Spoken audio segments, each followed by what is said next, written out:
Well, we're going to take a look at the heart of the leader, and these are some of the things that I'm going to be sharing with you that we did in Africa.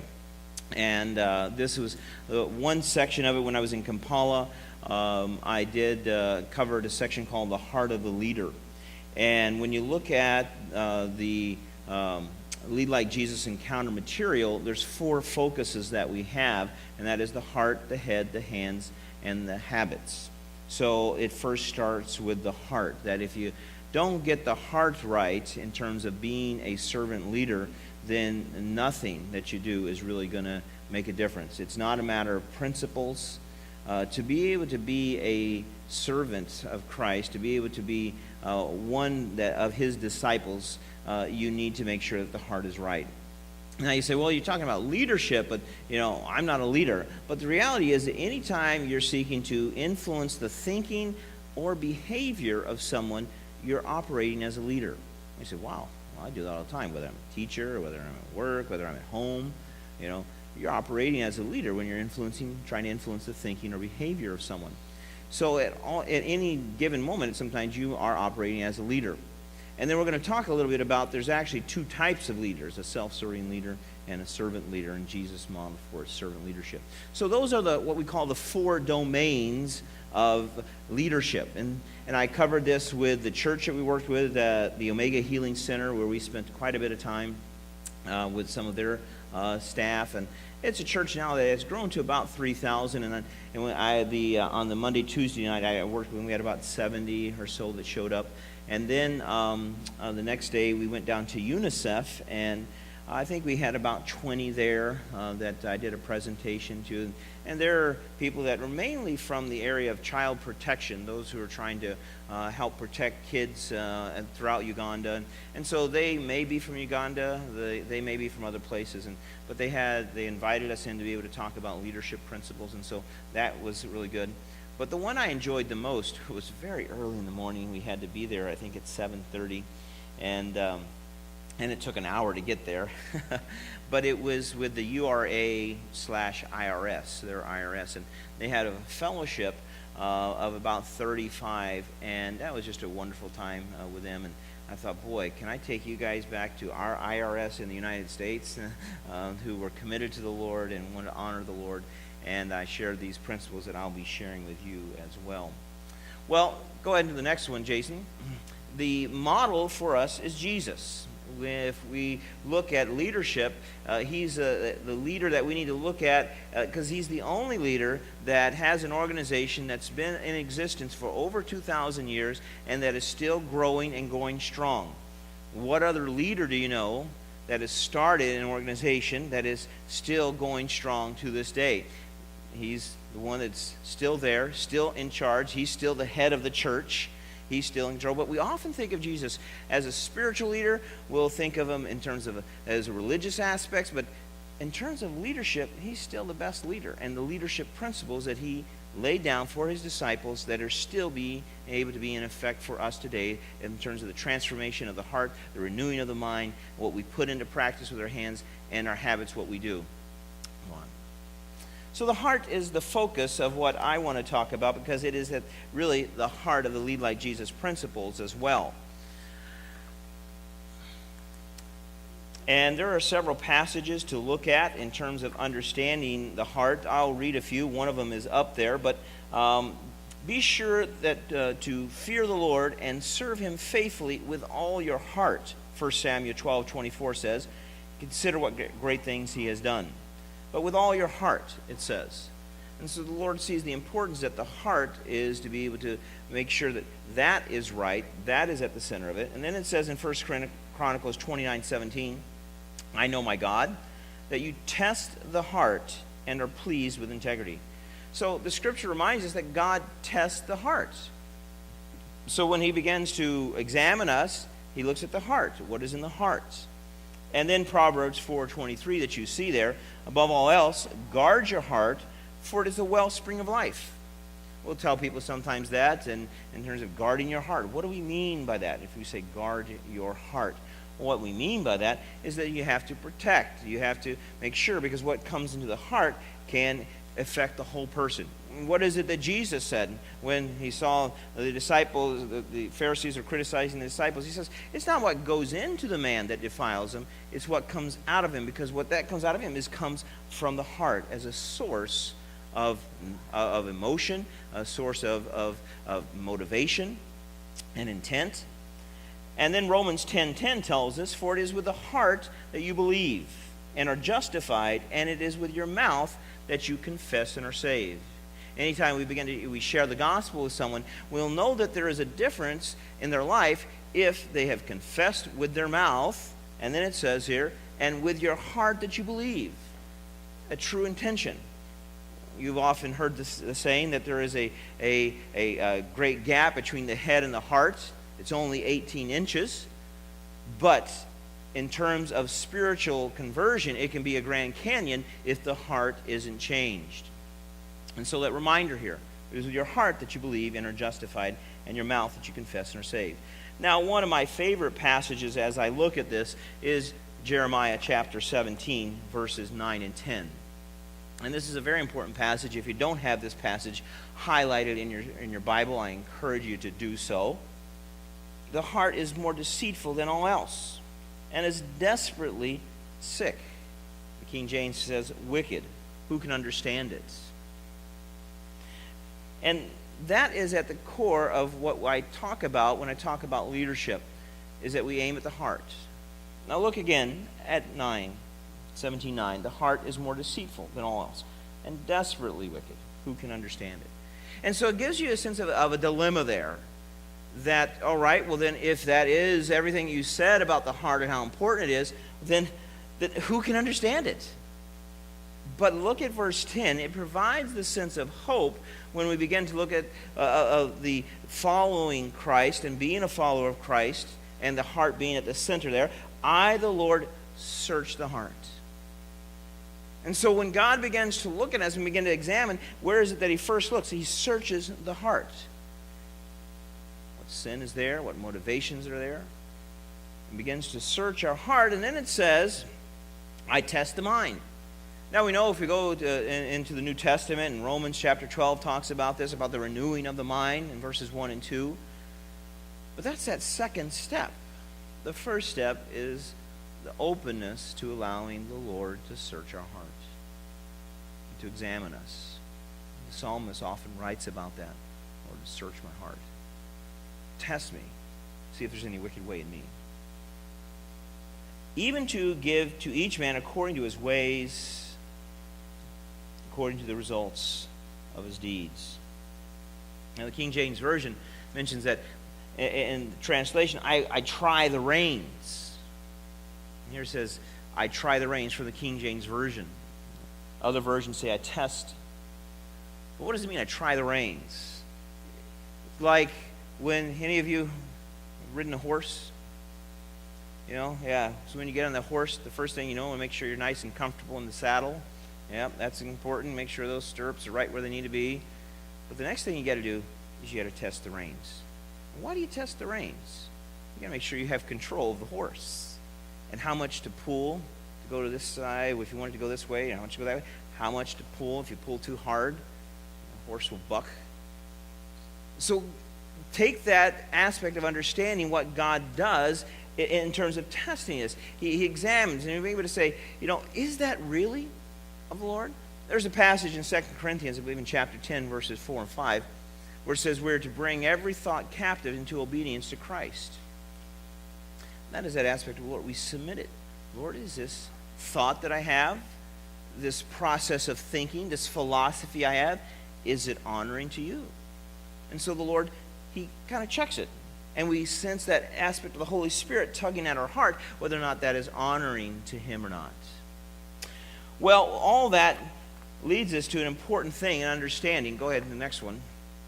And I want you to see an example where something is brought to Jesus in Matthew, and watch his response and how he responds to the request. Look at the motivation of those who bring the request and how he responds. Because there's an important thing to look at, and I want to talk about afterwards, is that difference between being a servant leader and a self-serving leader. if that's ready to go ahead and get that set up.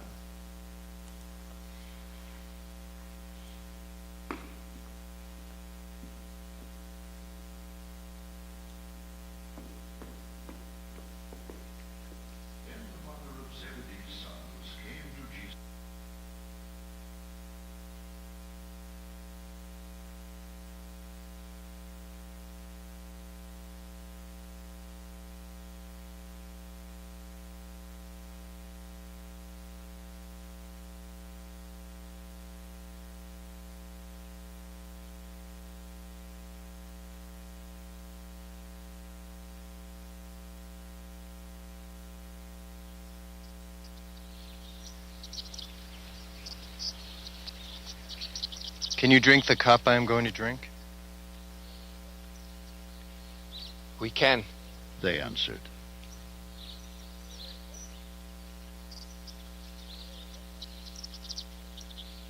Jesus said to them, You will indeed drink from my cup, but to sit at my right or left is not for me to grant. These places belong to those for whom they have been prepared by my Father.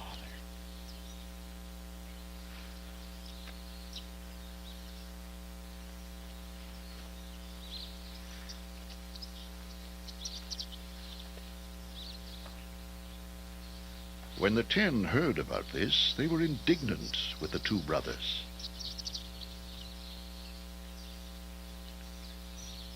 Jesus called them together and said, You know that the rulers of the Gentiles lord it over them, and their high officials exercise authority over them.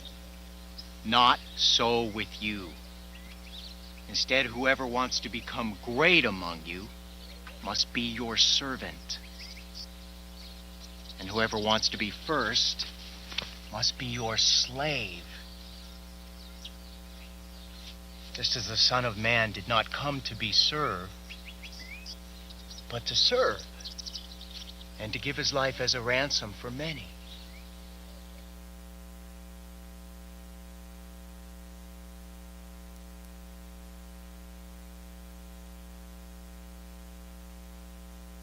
Principles that Jesus lays down there in terms of his leadership, particularly that where he says, not so with you.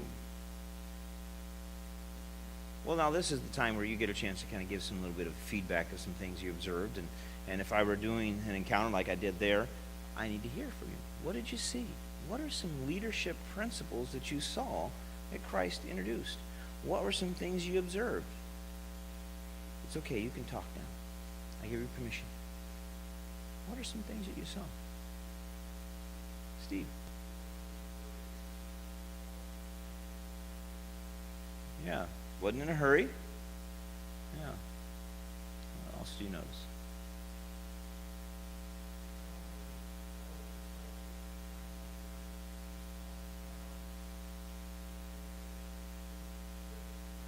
Yeah, because you see jealousy and indignation beginning to rise. Who do these guys think they are? Yeah. Yes.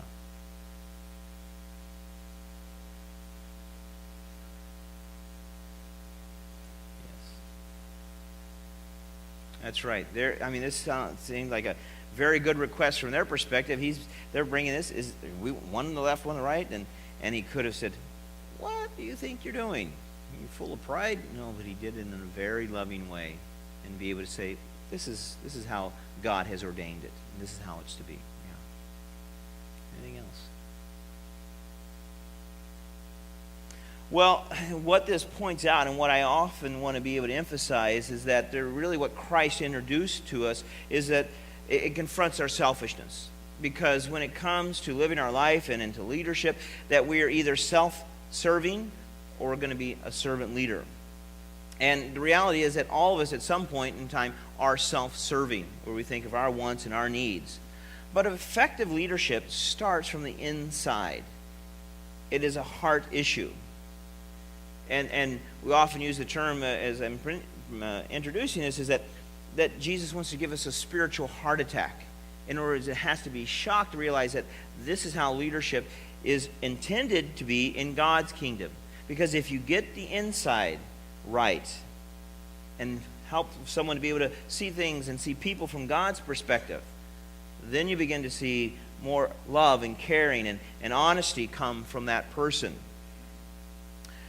It's not easy, though, getting and keeping the heart right, isn't it? Because our selfishness, it weaves its way into our life. Because the reality is we're all born self-serving, and selfishness is ingrained from a young child all the way up. It's there.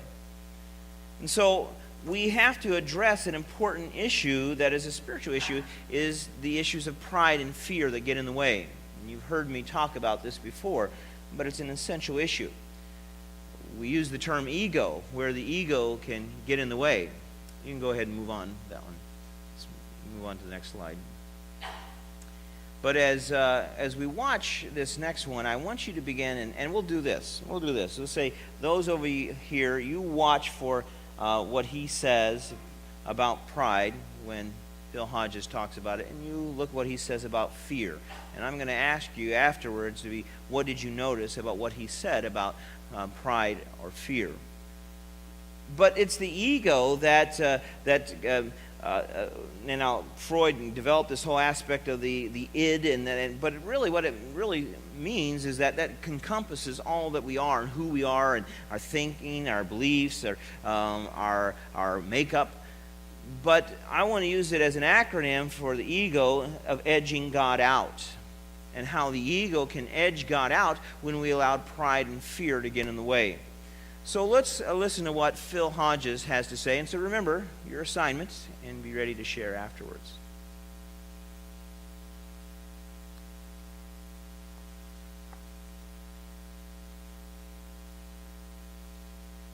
Just go ahead and push it, and it should start it up. Oh, all right. Well, until it's ready. Oh, hey, look at that. We all know what that means. Everyone has a leadership moment where we have an opportunity by what we say, what we do, and how we think to influence someone else. Now, it may be many people or it may be just a child, but each one is important and critical and can be a turning point. That's the first thing we wanted to get over. The second thing over is that we're all a leader, is that you all got a problem being a leader. We're going to talk about a heart problem. And I'm going to give you some of the dimensions of that problem. And we talk about the heart of the leader being where it all starts. It's the motivations of what are you doing? Are you being a serving leader or a self-serving leader in those moments? Now, sometimes we used to be very judgmental about the fact that it was an either-or situation, that you were always a serving leader or a self-servant leader. But the fact of the matter is, we're all self-serving some of the time. Even in our most intimate relationships, we may be seeking at a moment to get more than we give. Okay? We may be in any kind of situation looking out for our position in that relationship or that circumstance about more than the better interest of the other person. So we're going to do a little bit of this. Is before we get to prescription, they say in medicine that prescription before diagnosis is malpractice. Okay, so I want to talk a little bit about the ego as the major issue that we have in leading like Jesus, the heart issue. And it's an acronym we use for edging God out. But just to make sure that we all do this, I'd like you here and in the remote sites to turn to the person next to you and say, "Hi, my name is, I'm a leader, and I've got an ego problem." Take a minute for that.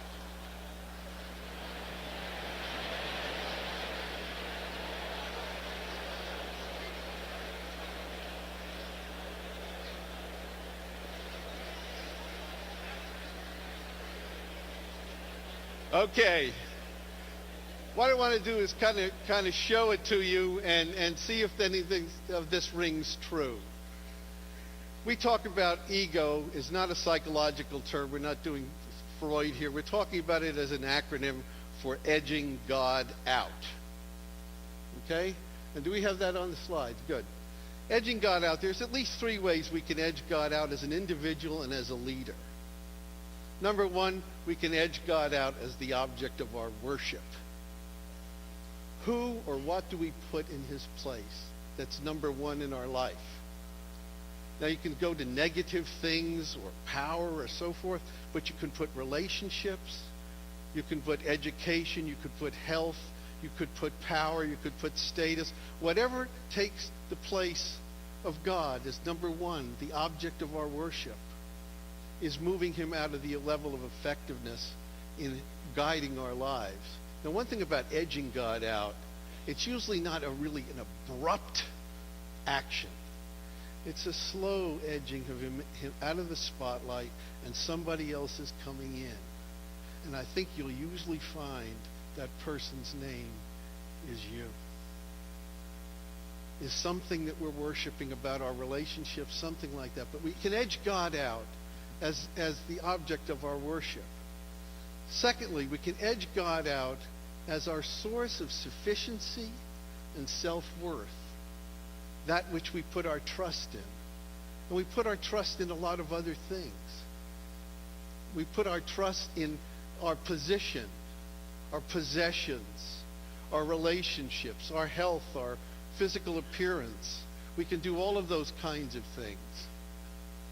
One of the best comments that I've ever heard on this was Robert S. McGee in a book called Search for Significance said if Satan had a formula for self-worth that he would love you to buy into, it is that your self-worth is equal to your performance plus the opinion of others. And if I've left my sufficiency and my self-confidence and my feeling about myself be up for grabs on how well I perform in any given moment, or what other people think of me, I'm going to lead a frustrated, I'm going to lead a very difficult, I'm going to lead a very anxious life. Another way we can edge God out is we can edge God out as the audience for our show. Who are we seeking to please? Ourselves, others, anybody but him. When that happens, we end up with two kinds of manifestations of ego, and they go on two sides. First is pride, and outside of that's the promotion of self. That's when somebody is, as Romans 12 says, thinking more highly of myself than I ought. Now, what are some of the profiles of a leader that's caught into pride? They're the only one that speaks on the subject. They only take advice from people that are at their own level. They have a judgmental spirit. They will be in a circumstance where everything is about them. When there's something good that happens in an organization or a relationship, they look in the mirror for praise. When something goes wrong, they look out the window to find somebody to blame. Okay, that's one way that it can be an ego when we've taken God out of the center. The other side of the diagram is fear. Now, people don't see this yet as an ego problem, but when a leader is acting out of fear, and this is not wholesome dread, where it says, the Bible says the fear of the Lord is the beginning of wisdom, and the fear of man is a trap. And how we walk around so fearful of those around us. We end up with a circumstance where you name your brand of fear. Fear of rejection, fear of failure, fear of inadequacy, fear of exclusion, fear of ineptness, fear of success. Whatever it is that debilitates you from looking at things in a positive way because we're not grounded in the one thing that we have as Christians and as often to everyone is the unconditional love of God and the value that he's given to us. When you work out of that, things are different. But a prideful leader or a fearful leader who's edged God out, three things happen in all relationships. Number one, pride and fear always separates. It separates man from man, man from God, man from himself. We end up in isolation booths made up of our own pride and fear. Now, I use this, men in particular in the audience, did you ever get into a thing where you felt the righter she sounds, the madder I get? Okay? I'm not going to admit that I was wrong. My ego won't let me. or my fear that that somebody will know that I don't know all the answers will allow me to stew in my own juices, to build my own isolation booth, and thereby end up with a martyr complex or as a victim of my own self-built isolation. Okay, that's one thing that pride and fear will do to a leader and to an individual, when you can't say I'm sorry, when you can't say these two words, which are almost difficult to a male in particular. The two words are, I need. When are we able to open up to our people or to individuals if we're in pride and fear? The next thing that pride and fear will do in ego is it is always comparative. Pride loves to vegetate in comparison. We look to the right, we look to the left to find out how well we're doing. We are only given one life, a total and full life, that God gives us to work on. And it's how he thinks we're dealing with it that's important. But we want to end up this way or that way, and that gives us two kinds of things, either complacency or a feeling of anxiety based on how we position ourselves in a given point in time. Now, that's not saying we can't learn from each side, but when we get consumed by comparison, becoming number one, which maybe requires us to do a whole bunch of bad things, is the kind of thing that happens with leaders when they're comparing things. The last thing is pride and fear of ego always distorts. We live a lie. We either think things that are of value are at risk, or we become complacent and arrogant.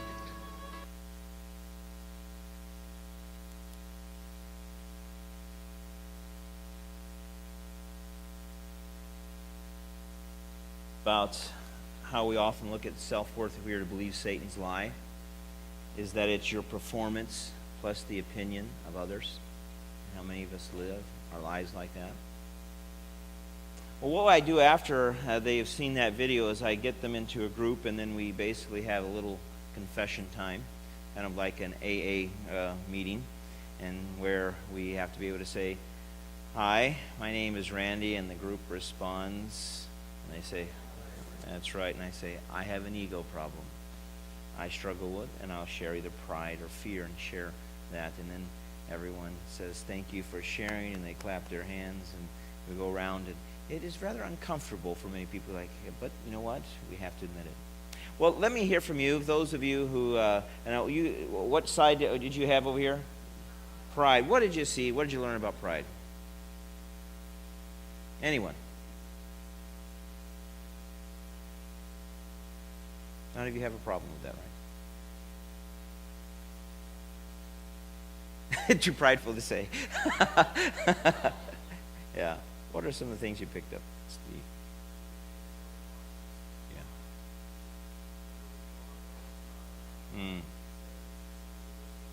Yeah.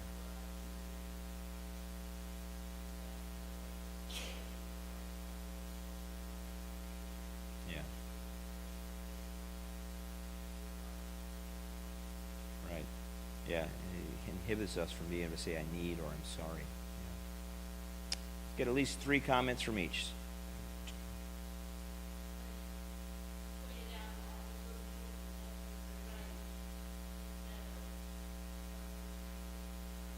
Yeah.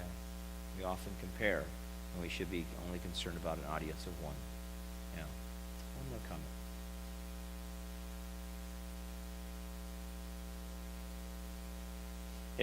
Yeah, it's hard for us to admit when we're wrong, isn't it? Yeah. And what about fear? How does fear edge God out?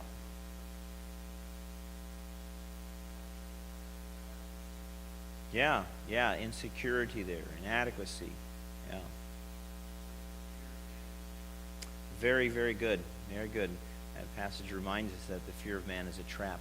So if we're really concerned about what others are thinking or saying, we're actually falling into a trap that keeps us separate from being able to honor God.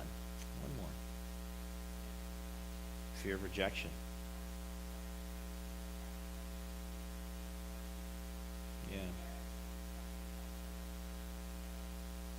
Yeah, very good, very good. as he mentioned there, that it always separates, always compares, and always distorts. And so after I do that little exercise, then what I do is we come back together, and we want to say, well, let's end it on a good note. And if we had more time, there's another video that I would show, and because it's at least an hour, hour and a half where we do this presentation and this exercises. But I finish it up with a good note, and so go ahead and get ready for the other side of edging God out. And now we want to replace it, instead of edging God out, exalting God only. And so Phil Hodges, just within a few minutes, talks about, well, let's look at it now. Where we want to be is where we're able to exalt God only. And so instead of edging God out, now we're going to use that acronym, exalting God only, when we, instead of operate by pride, we're operating with humility. Instead of operating out of fear, we operate out of confidence, because our confidence is in Him, and that's who we place our hope in. So let's finish up with that video. And it may take a second for that to... but let's do the same thing like I did there. So those over here, I want you to be looking for the aspect of humility, what he says about humility. And then over here, what does he say about confidence? And we'll come back. I want to just kind of hear from you what he says, and all of us listen to what he talks about, the importance of altering our ego.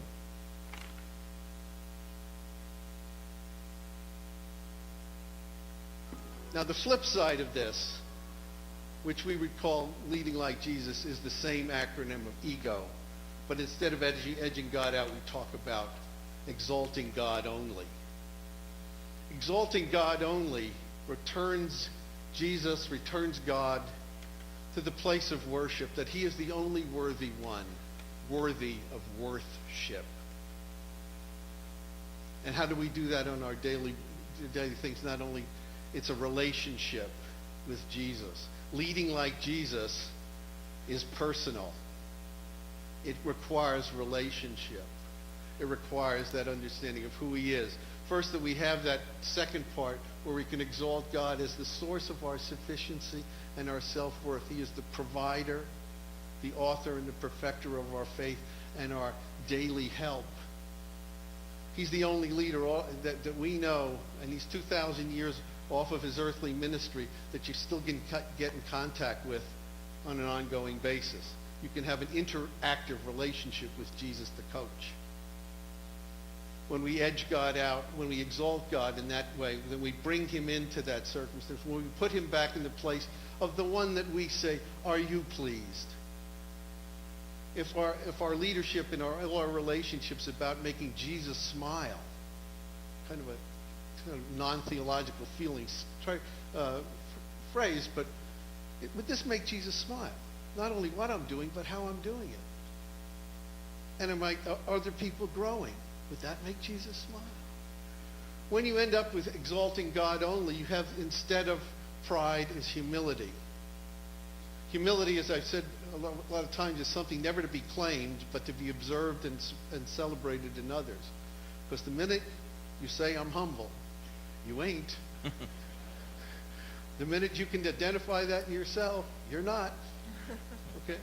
We can get into the circumstance of, instead of humility on one side, and instead of fear, we have God-grounded confidence.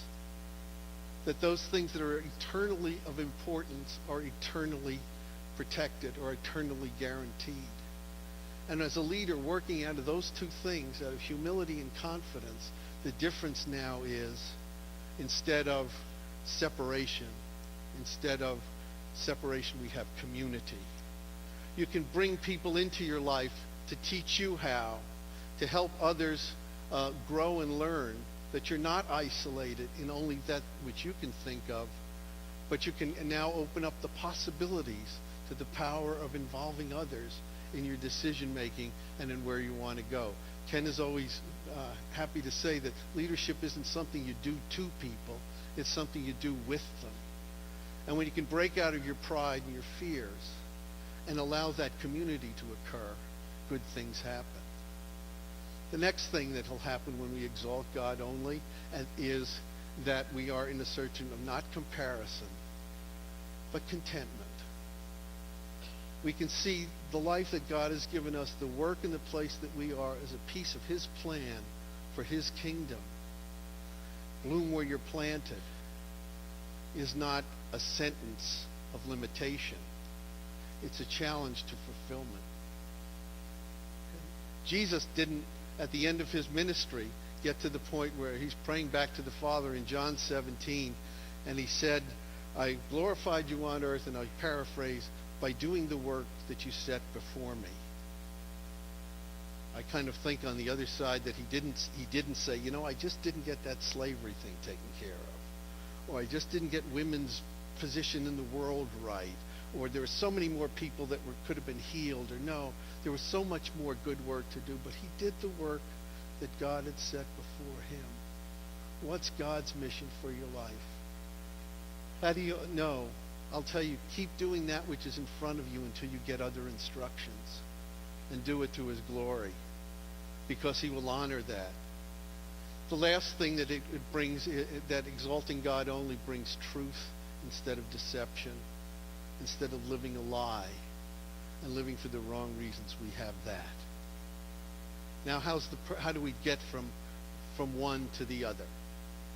Okay, this is my little thing, is altering your ego is the process. And that's A-L-T-A-R, not A-L-T-E-R. It's putting that ego up on the altar. Now, one thing about living sacrifices, they get up on the altar, but they want to crawl back off. We give it to God, but then we kind of want to creep off and do a little bit on our own. It's leaving that ego on the altar in confidence that what will be replaced will be the fulfillment of who you are and the place that you've been given and the mission that you've been given to and those relationships that you're in. Now, the way to your alter ego, and I'll just close with this part, is the fact that on page 29 in your program, there's a thing that we did for egos. And we said that egos are things that are addictive. And we dealt with egos in the way of developing a 12-step program, and we do in our long programs, Egos Anonymous meetings. Okay? When you get up and say, hi, my name is Phil, I'm an egomaniac. My ego gets in the way of my leadership and my impatience. And somebody sits down and we do those. And you go around and you find this is real interesting. But the first part of this, and this is really the whole concept of altering your ego, and it's invite God in. The first point in the Egos Anonymous 12 steps is to admit that I have a problem. That sometimes my ego, sometimes my fears and my pride get in the way of doing the best. The next piece of that is inviting and understanding that God can change this. That it's his calling for us to lead like Jesus. Why? Because he wants us to be fulfilled. And it's not about us. It's about those lives that will be changed by the fact that they are being led in a new and different way. My pastor says that there's an image about an apple. You know how many seeds there are in an apple. You can usually count them. There's about 6. And he says you can count the number of seeds in an apple, but you can't count because you don't know how many apples are in every seed. Every time we take a leadership moment out of exalting God only, with pride and fear, changed by humility and confidence in him, we start to plant seeds that'll grow beyond our measure. That's for each of us, to lead like Jesus. God bless.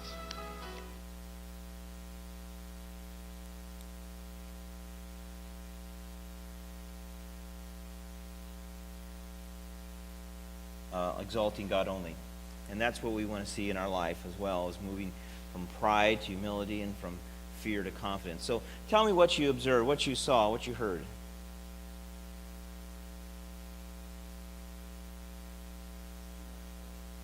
That's right, yeah.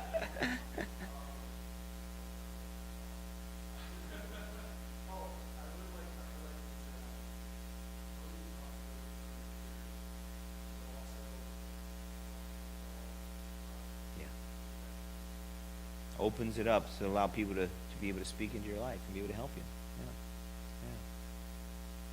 Yeah. 2 others.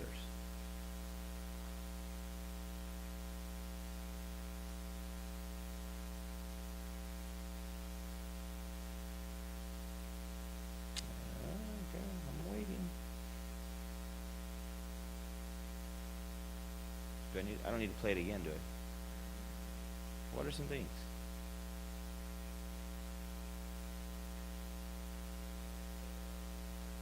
Mm.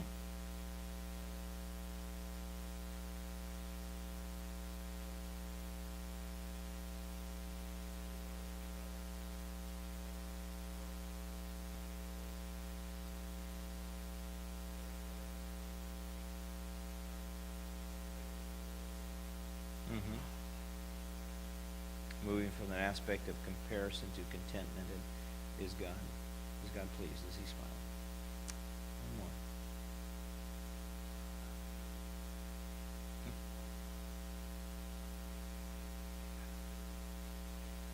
That's right. It's something to be observed, not to be proclaimed. Yeah, they build you out. Thanks. All right. What do we learn over here about the aspect of God-honoring confidence?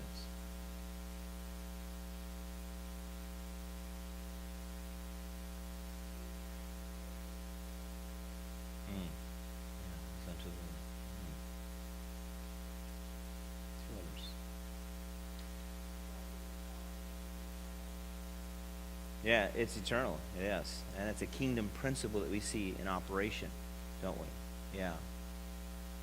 I'll help you guys out. What did he say about relationships?